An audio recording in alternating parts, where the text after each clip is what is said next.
Reserve time. Team Liquid's turn to ban. Welcome to the final game Team Liquid's turn to pick. of day 2 of the TI3 group stages. It's LGD.int versus Team Liquid. Team Liquid just took game 1. This is a pretty commanding game. Oh, this looks like a crash. Yeah, last time this happened, it was a crash. I'll get back in just a moment. I will just restart my commentary from halfway through the draft.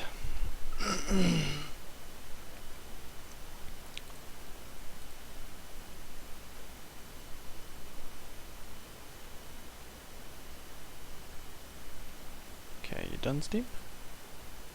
Are you done? Nope.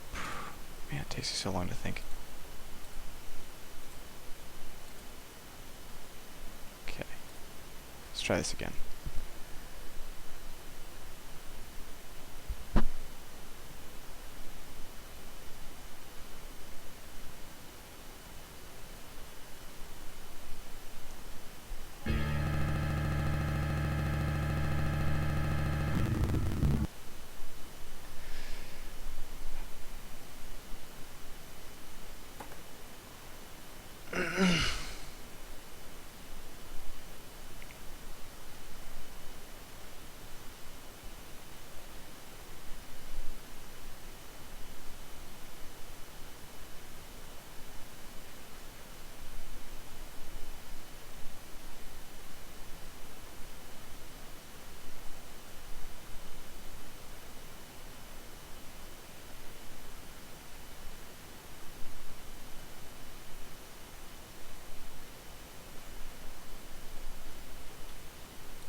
LGD International's turn to pick.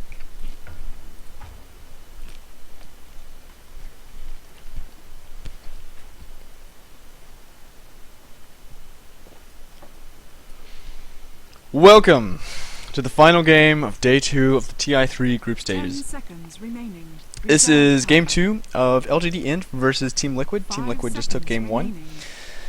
Looking pretty good while they did it. A lot of sloppy execution, but it's also been a long day for them, so I won't hold it against them. One fortunate thing for these teams is they go forward into the upper and lower brackets. Looks to be Liquid heading into the upper bracket with LGD.int into the lower bracket, though that's still up for grabs tomorrow. Unlikely that if LGD.int, if they pull a win out of this and they go 1-1 against Liquid, then Liquid is not secure in their entrance into the upper bracket, and it's theoretically possible that LGD could make it into the upper bracket if they get 2 wins tomorrow. I don't know who they're playing against, but it's a little unlikely. Turn to ban. Liquid really need to take this second game if they want to feel secure going into tomorrow. And even then, it's still possible based on a couple different outcomes, I think. 10 seconds Nevertheless, remaining. it's very close, and this is still a tense game for both teams. 5 seconds remaining. Looking at the draft, LGD.int are going for a totally different draft than they had in game 1. Reserve time. They've got the Razor this time. There's been a lot of Razor in this tournament. And one thing I start to wonder is picks are definitely trending. Team Everybody Liquid's starts picking the turn same to thing. pick. Ooh, a Mirana from Liquid. I like it. LGD But International's turn to pick. one thing that I kind of question from LGD is that sometimes I feel like they're picking things because they know they're strong, but they're not necessarily for the right reasons. And I say that here because what is Razor here for? He's not going to get a static link off on Weaver for any lengthy duration of time. Beastmaster, not a particularly great option. That was picked after, so that's not really relevant. 10 seconds He's a strong remaining. pick. There's nothing wrong with Razor. But it seems to me that when you pick a hero, almost any hero, it should be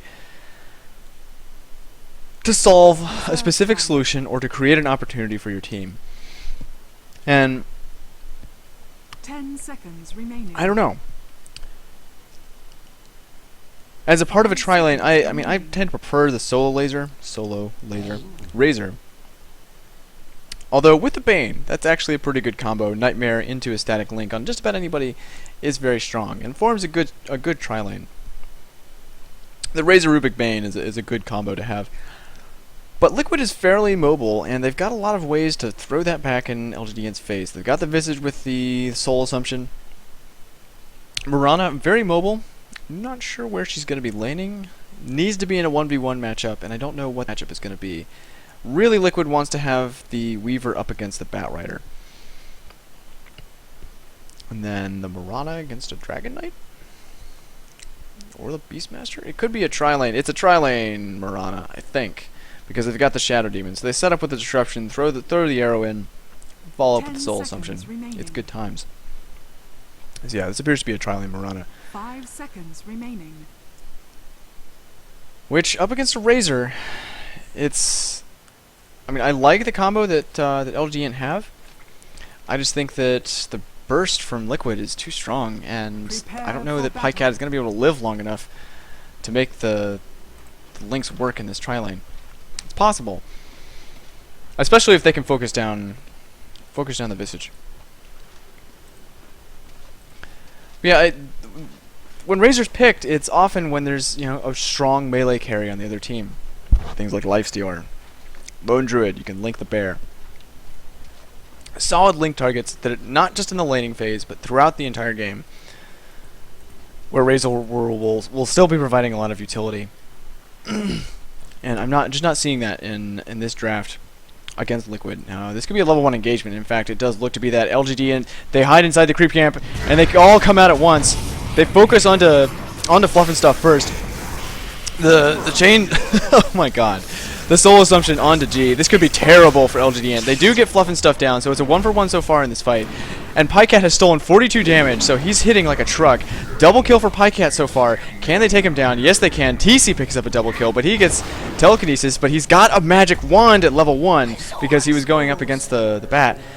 Nevertheless, it's a 3-for-2 in favor of LGD.int. Now, they don't get the first blood, so it ends up being...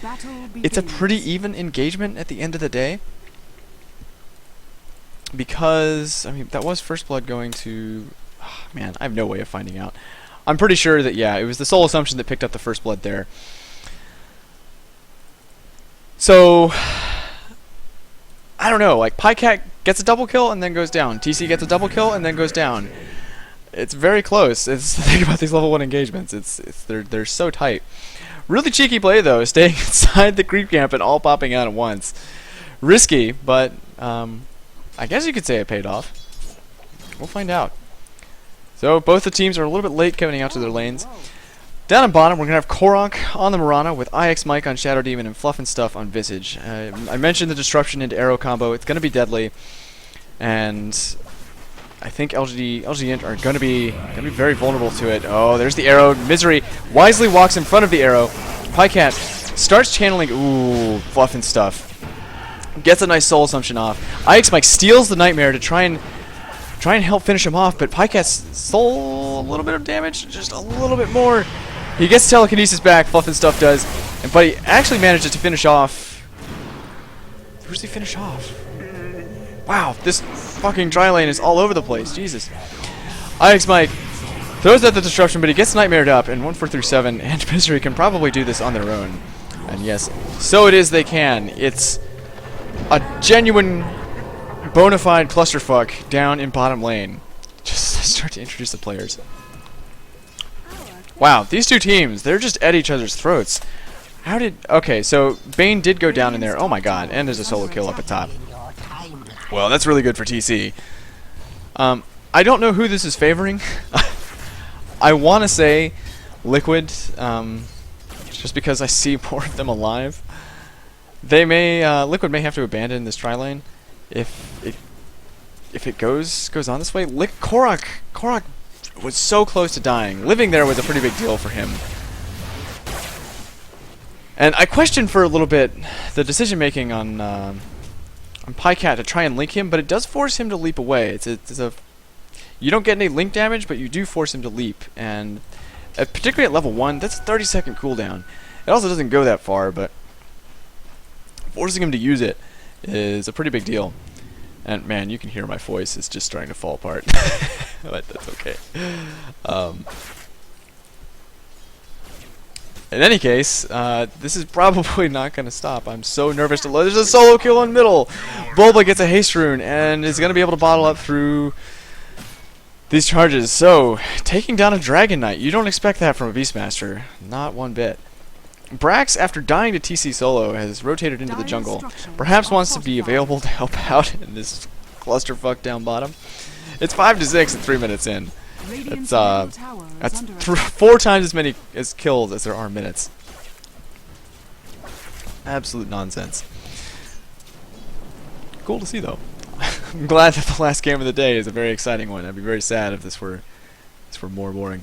Korok, oh no, he's gonna get static linked up. He's waiting on the leap though. He's giving a ton of damage to Pycat. One more right click from Pycat and finished off with the plasma field. Nightmare onto IX Mike. Pycat can probably finish this off. He's stolen 70 damage. He hits like a truck right now. Does he have another plasma field? In 2 seconds he will, and he can probably finish this off. Oh, and he just barely gets it. Double kill for Pycat.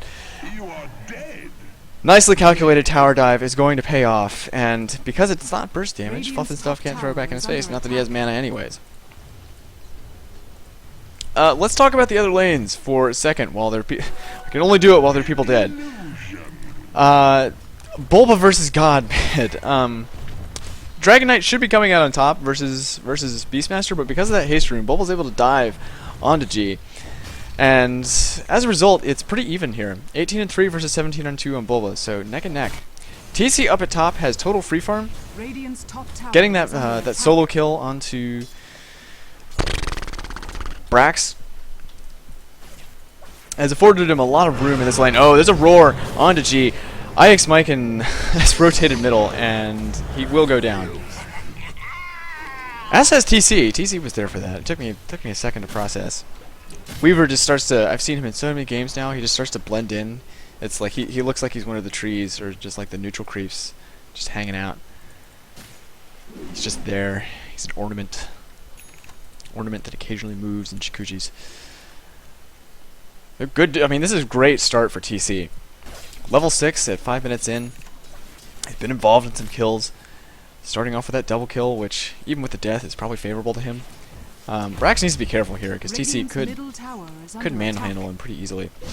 Pycat, though, he's had a pretty good start of his own. 17-3 versus 13-2 on Korok. Which, given the way these lanes are going, I'm surprised they're getting any last hits at all. But they manage it, and I haven't seen a lot of the Shadow Demon combo with the disruption into arrow. Saw that once, but the Nightmare is a pretty good way of dealing with that. If it's properly timed, anyways. Which, the one time, it was. A smoke popped onto 3 here by by Liquid, but there's a ward right here from LGD.int, so this is no surprise to G. He needs to start moving back, though. He needs to start moving back. Come on, G. You saw them smoke up. Liquid are going to wait, but the disruption is there. There's the arrow from Korok, and slam bam. That's all they need to make him take this out. And G, what was he thinking there? I mean, they have a ward right here. They saw them smoke. it's what was he thinking? I don't know. So feeding a kill mid, and he was LGD's really looking for a lot from G this game. They need him to be in the front line alongside Pycat to make these team fights work. Another smoke up by Liquid. Can they get here in time? Yes, the roar onto Pycat immediately, but a defensive Nightmare does absolutely nothing for Pycat, so he will go down. Fluff and Stuff is the trade here. There's a disruption onto G. He's in the middle of everything, pops the Dragon Form, but doesn't have any more mana, so he doesn't have Dragon Form to offer in this fight. Brax is also out of mana, so he doesn't have a lasso. Does have 10 charges on his stick, but it ends up being 2 kills, 2 for 1 in favor of Liquid. But most importantly, that's Pycat going down. Only Fluff and Stuff is the trade here for Liquid. And I like the decision. Oh, there's a Dragon Tail onto IX Mike. Can LGD.int follow this up? They perhaps feel that they couldn't, but if they had, I think they actually would have had a pretty good go of it. They might have been able to take IX Mike out, especially, I mean, with the telekinesis, you just bring it back. It's a good time. Korak's having a pretty rough time getting any farm. The Thunderfarm Mirana is not useless. 5-second arrow is always good. That's, I mean, it ends up being a 5-second stun. I believe that's the longest stun in the game. Ooh, Pycat up at top. He's gonna find Fluff and Stuff. And I don't think Fluff and Stuff is going to be able to make it out of this. One more right click from Pycat, and he will go down. So Pycat finds a nice solo kill there. I was originally going to say I like that Fluff and Stuff rotated up to top after that death, because there's a solo lane available, and getting to 6 would be a big deal, given the way these fights are going. It's 9 to 10 at 8 minutes in. These familiars will do a lot of work. Brax, he also needs to finish his Blink Dagger. Really nice jungling, making sure that all the creeps are in the Firefly at all times, so he loses the stacks. Doesn't matter. Clears out a lot of jungle creeps. He's working on that Blink Dagger. Radiant's top tower is under attack. Misery is just about at level 6, which is pretty good timing for that. Given the number of kills in this game, it's not surprising that there's a lot of experience going around. I think heroes are overall more level than they might be in normal circumstances. So Fiend's Grip now available for LGD.int. Very valuable ability to have when you're up against a Weaver. And level 6 for 1437 as well. He's just stolen Shikuchi, which is the greatest possible thing he could steal. Second maybe to Primal Roar, but Shikuchi may be even better because he can just so hard to kill and can get in for good telekinesis.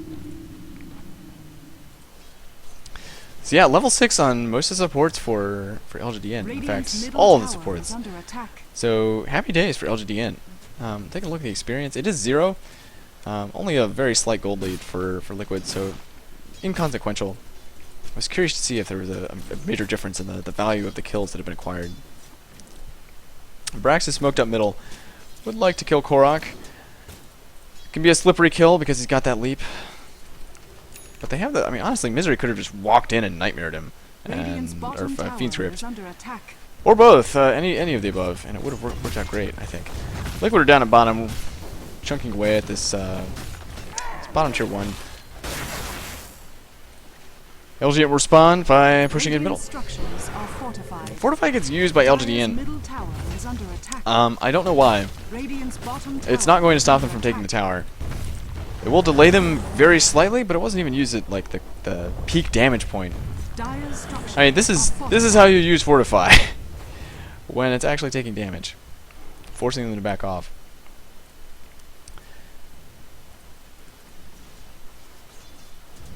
Fluff and Stuff is still looking for his level 6. I guess the experience in this game is a little more lopsided for Liquid. TC's had been in a solo lane for quite a while. Has rotated twice, but he's getting a lot of farm. He's actually gone for a Midas this game. Mid tier 1 does go down. There's a G. Yeah, I thought they might go on that, but I guess not. Oh, Dragon Tail on the Bull, but he still has his Roar, but not going to be able to get it off in time. Pycat picked up that kill. Now this is a static link on the Korak, who's also Fiend's Grip. Nice double kill for Pycat. Brax, he still needs to stop getting involved here and go farm his Blink Dagger.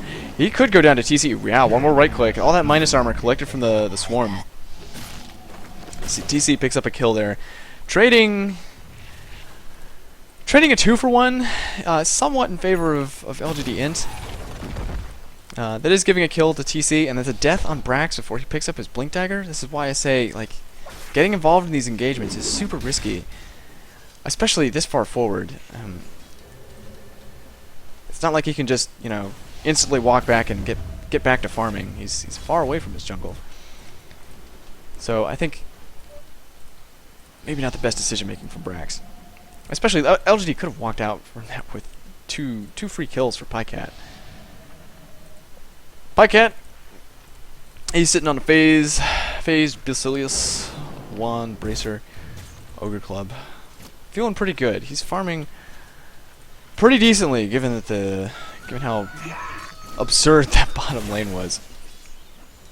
He's going straight for a BKB, which I think is an appropriate choice this game.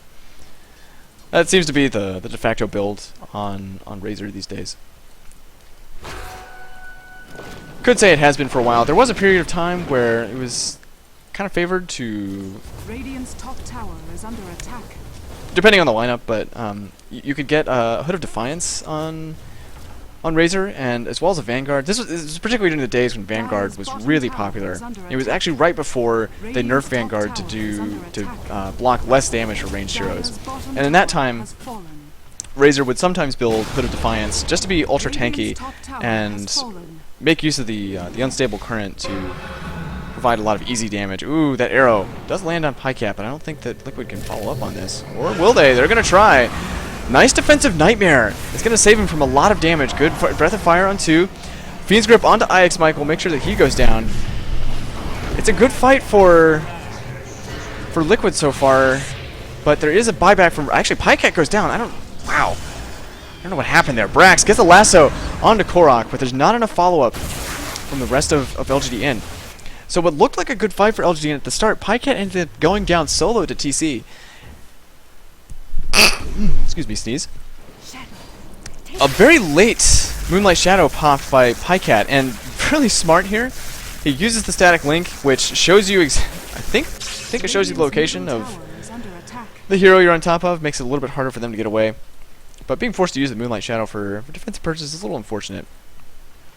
Pycat's actually maxing out the static link. An interesting choice. Haven't seen many players do that.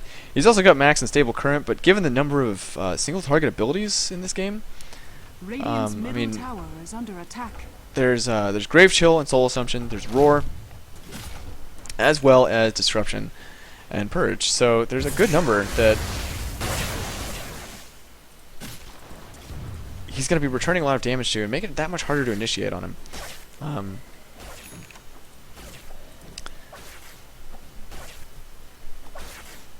Wow. So 14 minutes in, it's 13 to 12. I'd say it's neck and neck. Yeah, experiencing gold very close between these two teams. Liquid, I feel like they need to... I think they're winning these engagements overall because TC is living and he's getting kills. So that's really all the news that Liquid needs, although there's another smoke up here. Nice blink in from Brax. Catches out Korok. He is able to leap away, but is going to get finished off. And Fiend's Grip on IX Mike, so nice engagement for LGD.int. And that could be the mid-tier 2. There's no Fortify available for 3 seconds. I don't think they'll be able to take it down quite that fast, but I would be surprised if they use the Fortify, simply because they have no heroes here available. TC gets Telekinesis back, but they don't have the stun available. The Sentry available to get that stun started up. So, an important tower kill for LGD.int. It's going to make this Roche a little bit harder for Liquid to do.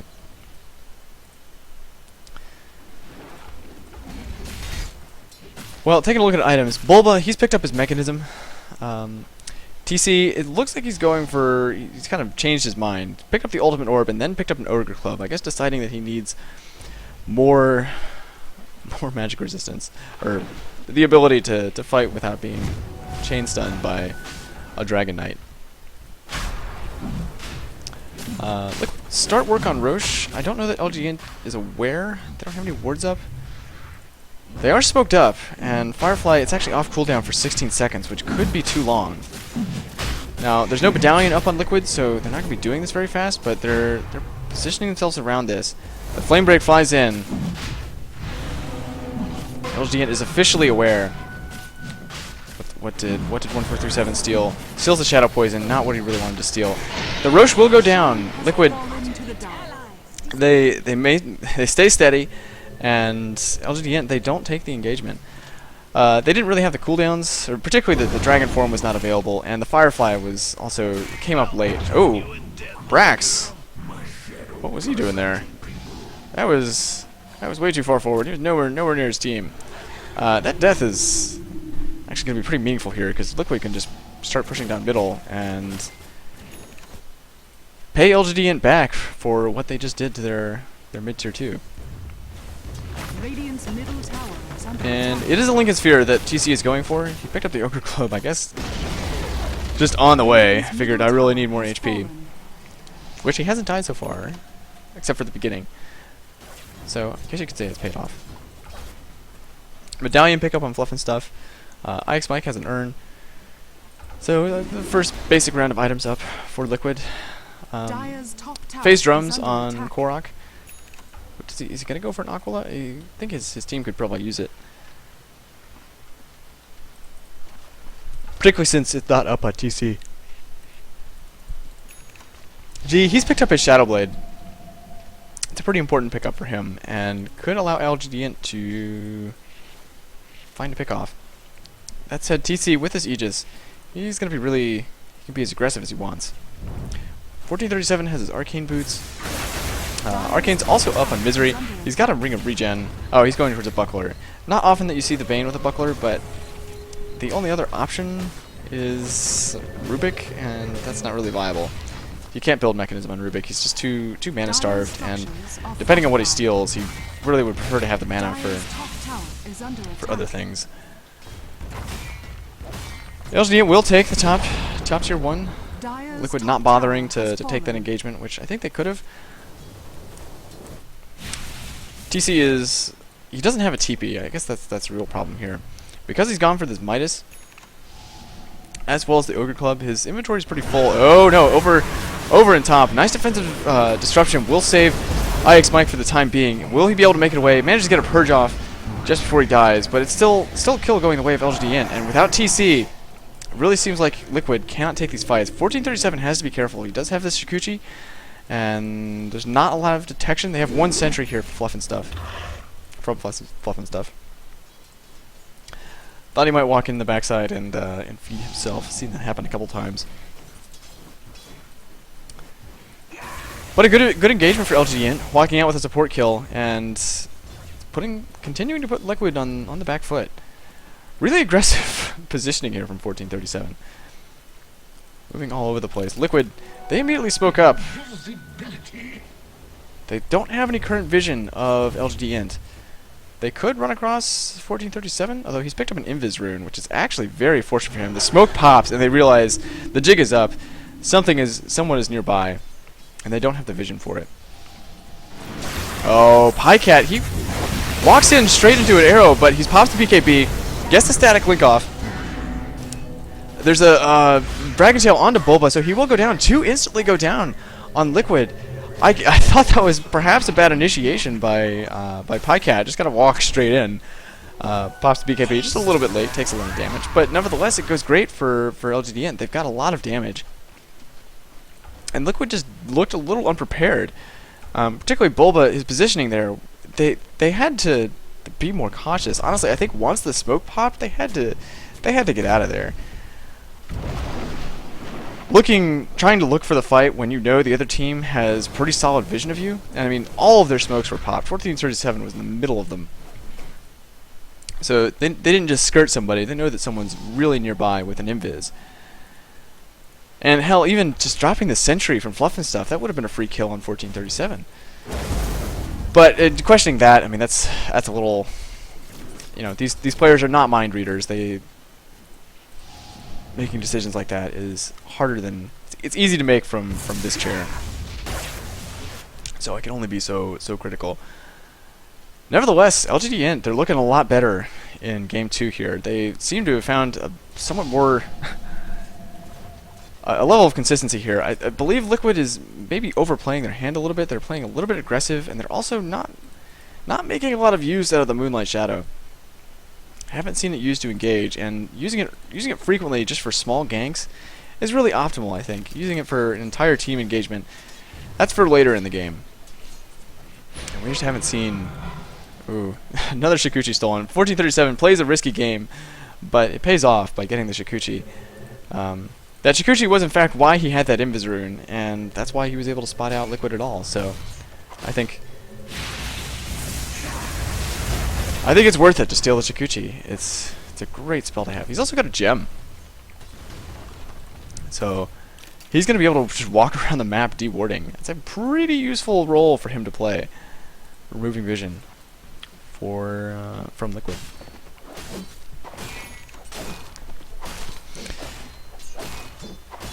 Well, 22 minutes into the game, 18-13. Golden experience. Still basically 0. 2,000 in favor of LGD.int for the experience, so not too much.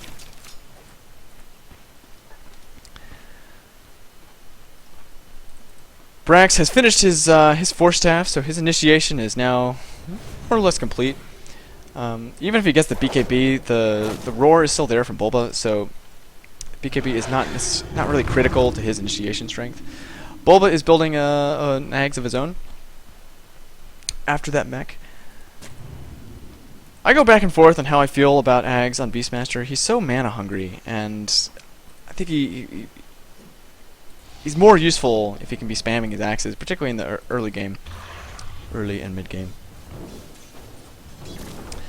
And the mechanism really stresses his mana pool out, so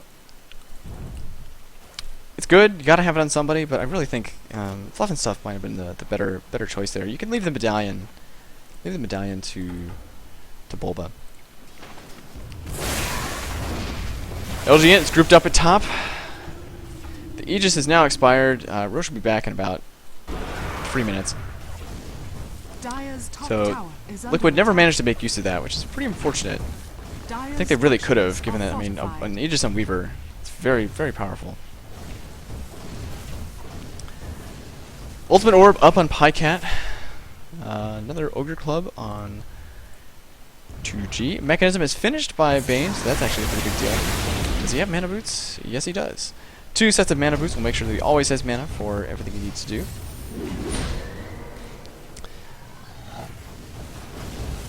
I really do like the Midas on TC. That's top tier 2. Dire's top tower has fallen. Pycat picking up the last hit there, but I really like the Midas pickup on Weaver. Especially in that solo lane where he picked it up so early. It's really helped him get as much farm as he has. If he can get a BKB in the next 3 minutes, which he really should be able to. Gold per minute. Yeah, 524 gold per minute. He should be able to have that quite soon.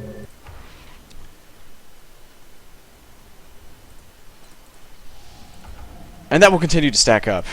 The only trouble is just the inventory space. I think that's why he didn't go Aqua, is because he just doesn't have the room. Would much prefer to have the wand. And has to, of course, carry a TP scroll. Given that he's going for the BKB, I really wish he hadn't picked up the Lincoln Sphere. I mean, there's a Bat Rider in the game, and if he gets lassoed up, it can be a big problem. But there's just so many ways to initiate on him. The Dragonite is at least as much of a problem, and there's a lot of ways to proc it too. This could be a Scotty on Pycat. It could also be a Sheepstick. I don't think it'll be a Manta style. I had to take a guess. A Manta style at this point in the game is just not that useful. One thing I will note is that there's been a fair... Manta style used to be kind of like the de facto pickup for a lot of teams. But these days, it seems to have been nerfed just enough that it's not it's not the automatic carry pickup. I mean, there was a time where we were seeing it on Nature's Prophet. It is actually pretty good on Dragonite late game. Like once you get to level 16, those like 3 Frost Dragons are quite deadly. You're seeing on Weaver. I wonder if that's what it will be for Korok. I kind of hope it's not. An S and Y would probably provide more damage and survivability than a Manta style would. It does help with pushing, but I don't know that that's really what Liquid is concerned about. They need to win these fights. LG's grouped up at bottom, looking to remove the last outer tower from Liquid's side of the map. Here flies in the arrow, and it is not going to land. It's a risky arrow anyways, so I think it's kind of a waste. There's nice initiation onto IX Mike. He will go down pretty quickly. The Moonlight Shadow gets popped by Fiend's Grip onto TC. He's popped the BKB first. There's a roar onto Misery a little bit late. Mechanism gets popped by both sides. It's a 1-for-1 right now. Pycat has gone down. Korok, he's on the run. He's actually being chased by 1437. Will he go down? And TC's right on top of him as well. However, G is coming from behind. He finishes off Bulba. It's a 1-for-3 in favor of LGD.int right now. And does TC make it out? Yes, he does. Well, that was a great fight for LGD.int. I was a little worried when Pycat went down so early. But great Fiend's Grip. Forcing a response from Liquid, and man, at this point my brain is so fried. It's like a crapshoot. Well, that's a solo kill. Oh my god, wow. TC, can he handle this fight? It's gonna be really close. Will he pop out again? That's the question. It will be really close if he does. The Shadow Blade, since it's up on G, he should be able to make it out okay. So TC actually managed to find more trades in that fight, and TC is where Liquid's hopes lie, so him getting solo kills like that does matter quite a lot. His BKB did a lot of work, and that prevented a pretty healthy chunk of damage. And I don't even think he had a time-lapse. No way of keeping track of all of this. But even despite losing that fight, Liquid are ready to jump into Roche. That was a really good catch by Brax, finding IX Mike and taking him out of the fight, because that disruption is a big problem for LGD.int, and he's definitely the prime target for stopping Brax's lasso. 3,200 gold on Pycat. Still waiting to see what he's gonna build. G, did he have BKB in that fight? I think he just picked up his BKB. So that's a fresh BKB for him. He's gonna be pretty happy to have that. The main source of damage in these fights is TC, so the BKB is not gonna be stopping that. And there is a roar available, but the roar is pretty much reserved for Misery. He's looking for these Fiend's Grips. It's gonna be tough for him to ever actually pull it off, but especially once Liquid or Bulba finishes off the Ag Scepter, which he's not too far off from. TC's next big damage item will be on the way, relatively not too far off from now. At 500 gold per minute. It's a new big item every 10 minutes.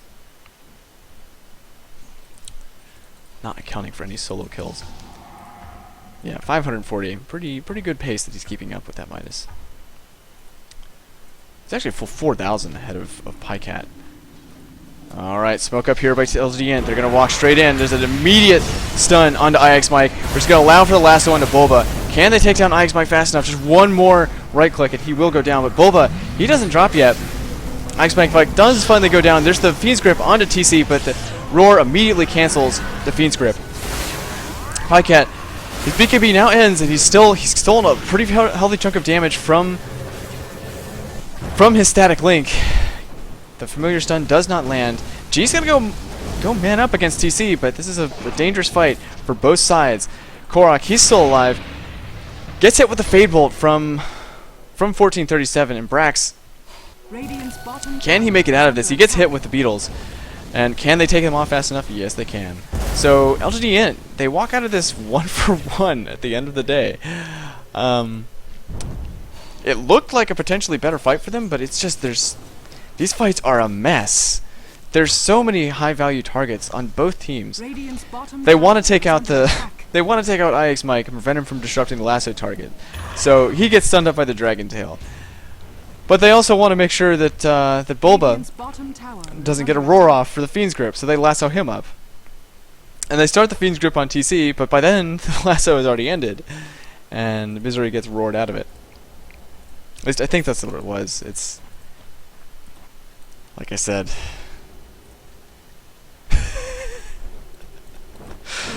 Oh, so many games of Dota. It's so many games. So it's an even trade, and I honestly think at this point trading evenly is probably favoring Liquid, simply because TC is out farming pretty heavily. He's a full 4,000 gold. That's one full item ahead of Pycat. And it is a Scythe of Ice on Pycat, so they go for more Disable. There's a lot of Disable on LGD.int now. I mean, Fiend's Grip, Nightmare, Telekinesis, Dragon Tail, Lasso, and now a Scythe of Ice, and probably not the only one to come. At least, well, maybe it is. Brax kind of unlikely to build one, but he could do it. He could. I actually think it would be a pretty good idea if he did.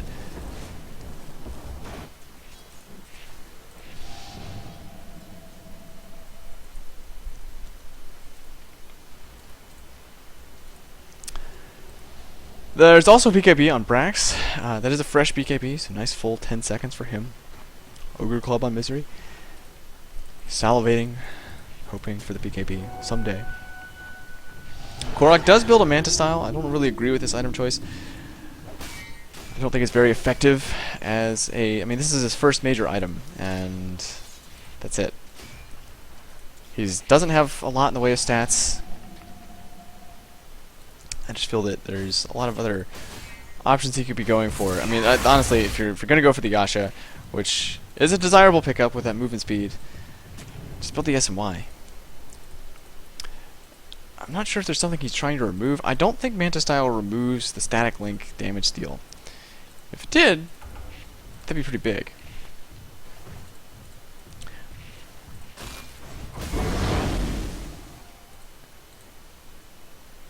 Well, 33 minutes of the game, 23-17. It's still very even. Very close game. Actually, the experience is flat 0. A mere 2,000 gold in LGD.int's favor, and one big team fight either way. Ooh, there's a relic picked up onto TC, so it looks like a Radiance that he's headed for.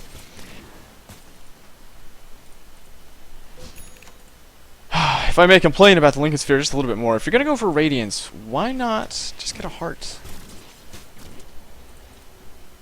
That'll make him tanky enough.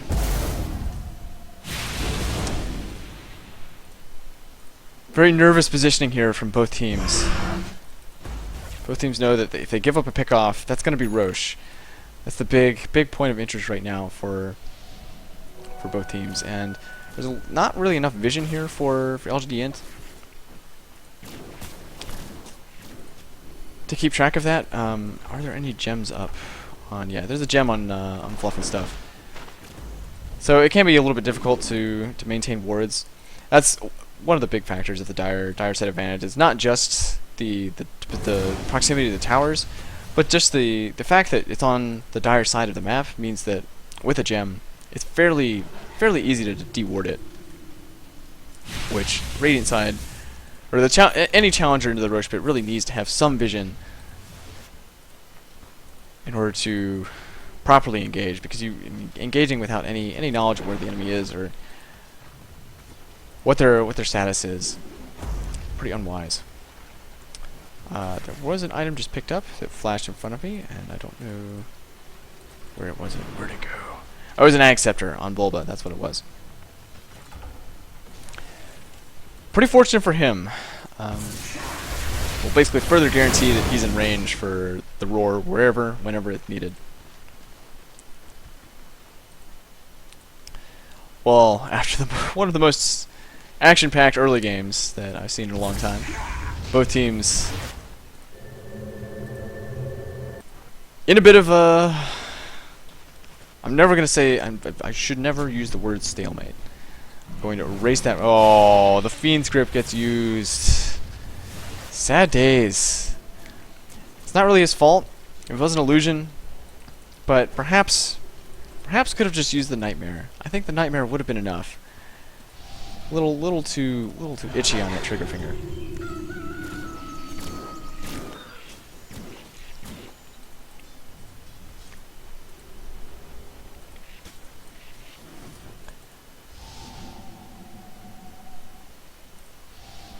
Well, LGD is group up to top. It seems to be where they want to force this engagement, and Liquid will TP back. The important thing in this fight, can they land any arrows, and then can they stop Brax? Oh, they land an arrow on Brax. That's a high value target. TC pops the PKP. Pycat immediately starts the static link, forcing TC out for just a little bit. There's the stun onto Korok. Defensive disruption onto Korok will save his life for the time being. Dragon Knight goes down. Is already looking to be favored in Team Liquid. They pop the Moonlight Shadow to keep the chase up, but things are already looking to be in favor of Liquid. LGD.int gets gets a pretty bad start to that fight. Brax getting hit with the arrow is really the critical part.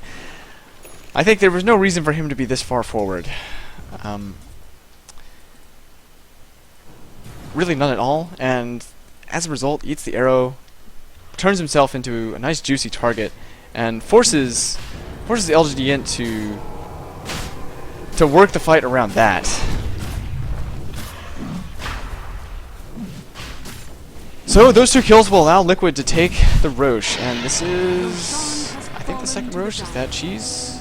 I don't think it's cheese. Aegis will go on to TC. Does he still have this Midas? Yes, he does, so opting not to carry a TP.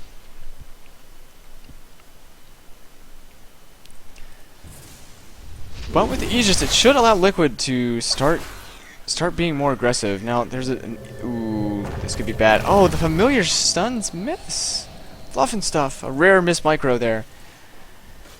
They could have, I mean, they had time to get in range, but I think he was hoping, perhaps felt that there just wasn't enough time. Pretty risky play there from Pycat. He could have gone down.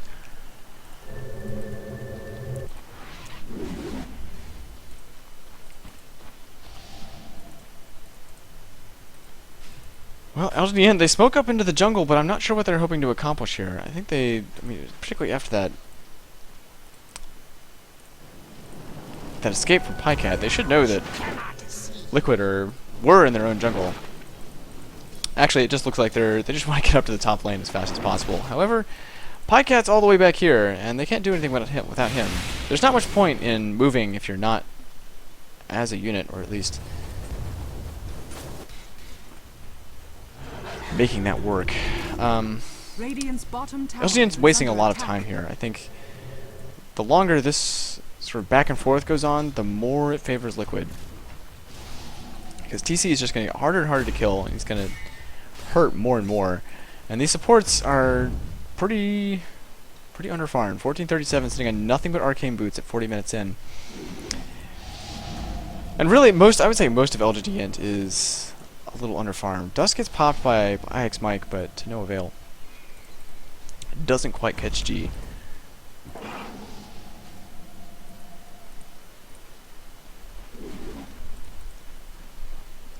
Yeah, for 40 minutes in, I think G is a little underfarmed. Working towards the plate mail, would love to get the AC, but it's a long ways off. I think all the time that LGD.int has spent grouped up has really cost them in the long run here. It's not such a problem for Liquid. I think the supports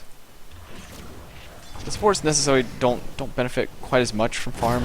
I mean, getting an Ag Scepter on Visage is fantastic, but I mean, you still got Familiars and Soul Assumption. So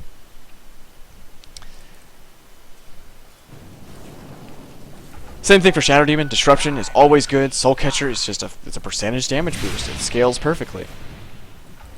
So you really don't need much farm on him. And Liquid are happy to distribute their farm all onto TC and a little bit onto Bulba. Korok, he hasn't managed to get much farm this game either, so I guess it's kind of the mirror situation. Rana definitely needs a lot more farm than this to have any impact, and has not managed to find that farm on the map. Admittedly, TC's hogging a lot of it, but I really feel that Liquid should use this Aegis to some end. It's an opportunity, and one that they're not taking advantage of. It's been a pretty passive 10 to 15 minutes here for. I mean, you can see, look at all these kills, and then right around the 25-minute mark, there's one more team fight, and things, particularly for the 30-minute, there's only been one kill in the last 10 minutes.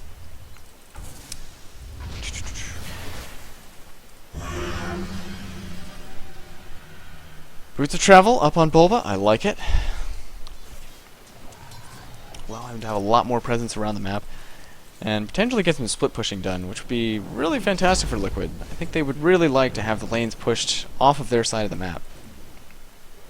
Butterfly picked up on TC, so he's sold the Midas. He's 5-slotted. Can trade those boots out for travels, and then go for Probably an MKB. That's what I imagine he would go for next. Could also pick up a Desolator. I think the MKB would probably end up being a better single target choice in the event that a Butterfly, and there is a Butterfly coming on Pycat. Radiant's top tower has fallen. Top tier 2, Liquid has not acquired a tower for a long time, so the supports on Liquid are, this is a breath of fresh air for them. And they are going to make use of this Aegis. It's got about 1 minute left. This is a fight that Liquid would love to make happen. But are they just going to back off? It appears they are. They see the farm down at bottom. Korak says, I want farm. I haven't had much of that all game. So he goes to acquire it, and Liquid will back off from their push. It may be a while before we see another fight between these two teams. Roche, it's got another 4.5 minutes before he's returned to the mortal realm.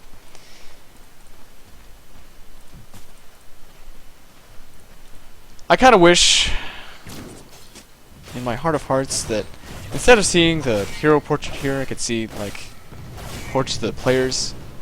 Now, I wouldn't necessarily want to see IX Mike's mustache every time I click on Shadow Demon,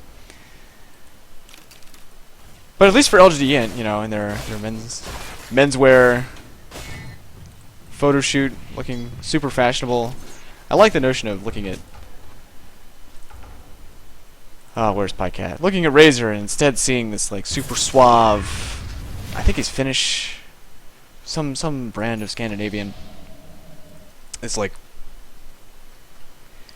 very clean cut, blonde Swedish guy, looking very suave. That's who's playing Razor this game.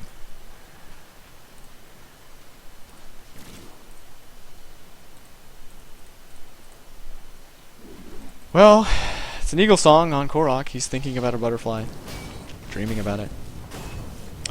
Both of these teams need to be saving for buyback, which will make the next few minutes even more exciting.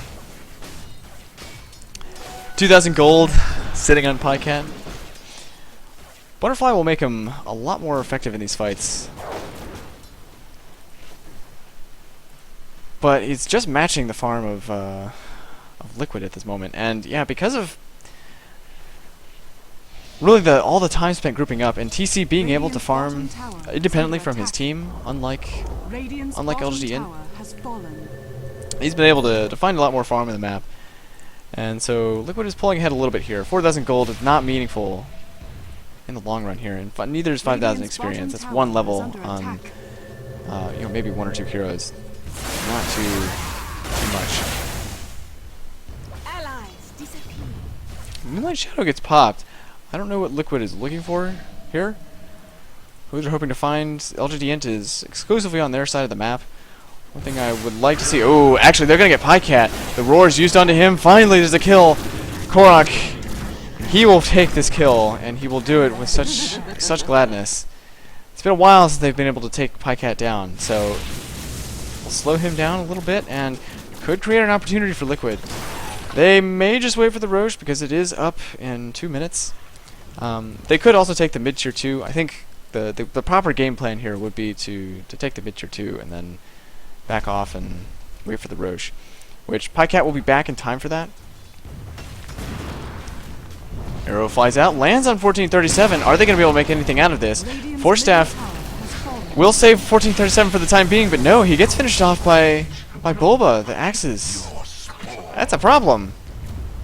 1437 is dead and with no buyback, and that's going to mean the tier 3s are going to start taking some damage. Oh, wow, Misery as well. Wow. LGD.int, they're dying one by one. This is the exact opposite of what can possibly happen at the end of a game, 46 minutes in. I don't know if they can come back for this. There's no buybacks. Now Pycat, he will be back in a moment, but they're going to lose the racks. The fortify's already been used. A series of mistakes from LGD.int. They lose the mid racks. That's it. No fight. They can't fight it. And Liquid will go straight from there to the Roche pit, pick themselves up an Aegis and a cheese, and look towards the next set of racks. Now, one set of racks at this point in the game, it's not as disastrous as it might be otherwise. And they're pretty decent at pushing out, particularly G. I don't understand this. Why use the Shadow Blade? Why walk past the wave and then use the Shadow Blade? Does not make sense to me, but minor things to complain about. So one wave is not, or one lane is not the worst. And G is really good at pushing out lanes. He's 17. He's got the Frost Dragon form. Liquid need to finish this roast fast. LGD.int's going to push up the top lane, which is kind of an interesting choice. Actually, no, they're not pushing at all. They completely skipped the creep wave. Do they have the timing on Roche? Liquid is actually, they're afraid of LGD.int because they don't know where they are, and they can see that they're not in their base because there's creeps sitting inside their base dealing damage to all the trash buildings. So Liquid knows that something's up, but they pull out of the Roche pit, not realizing that LGD.int are roaming the jungle, and realize kind of late that, oh right, Roche, that's back up. So apparently LGD.int did not have the timing for that. Otherwise, I think they probably would have headed straight there. And a lot of time wasted from LGD.int. They are pretty much going to be forced to back off. Moonlight Shadow is popped. There's no wards here for LGD.int, so I don't think Liquid are going to be able to catch up to them. They should probably just go do Roche. Now that they see LGD.int back in the base, can they do it fast enough? That's the question. Yeah, I think they can do it fast enough. So because LGD is forced to back off, they give up the Roche. That's the cheese. Cheese is on Bulba. Aegis is on Korok because TC at this point is totally item locked. Firefly pop by Brax. He could go on Korok here. That would be a pretty valuable target. Korok has finished his butterfly. He actually deals some damage now. He's a little bit harder to kill.